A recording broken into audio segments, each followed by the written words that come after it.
The law is contradistinctive and antithetical to grace.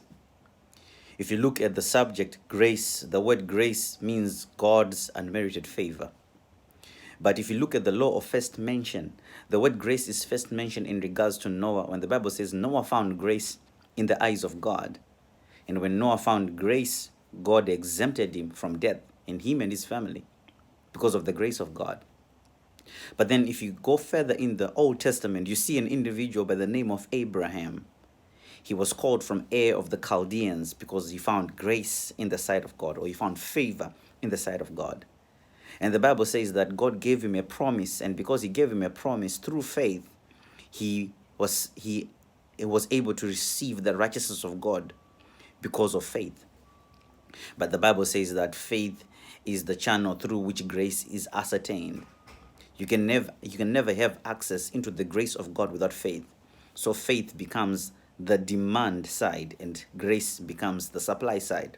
So whatever grace supplies, faith demands. It is impossible for you to have access to the grace of God without faith. And the first individual to have access to the grace of God was Abraham, who received a promise. And when promise was given, it birthed faith. And when faith was birthed, it gave access to grace. Many people talk about Abraham as the father of faith, but I also believe that Abraham is the father of grace, because faith and grace are two sides of the same coin. Whenever faith is birthed, faith begins to pull a demand on grace.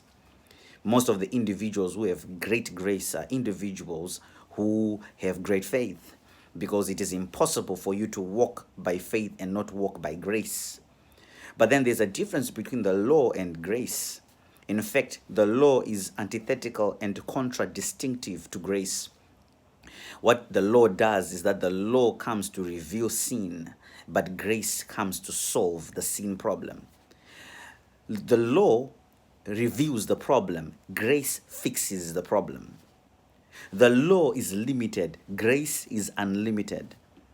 The Bible actually says in the book of Romans, when sin abounds, grace is much more abounding, meaning that sin cannot outdo grace. Grace is always on the upside of sin. So sin, what it does is that it reveals that we are inadequate and we cannot fulfill the dictates of the law. However, when grace comes through Jesus Christ to reveal to us that it's no longer our righteousness, but Christ's righteousness. So then what faith does is that it imputes.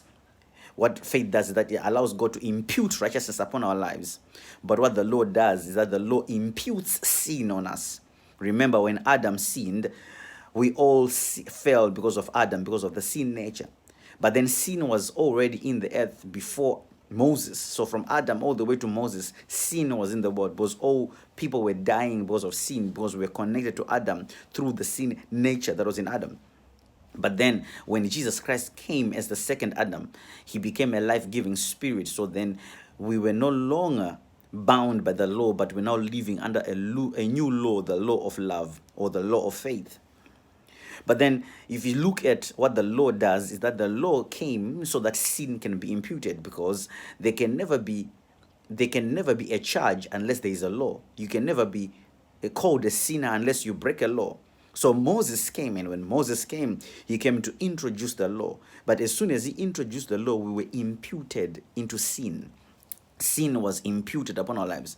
Now, Paul talks about the law and grace in the book of Galatians. When he speaks to the Galatians and says, "Oh, you foolish Galatians, who has bewitched you, that you have begun with faith and you have begun with grace, that now you want to go back to the law?"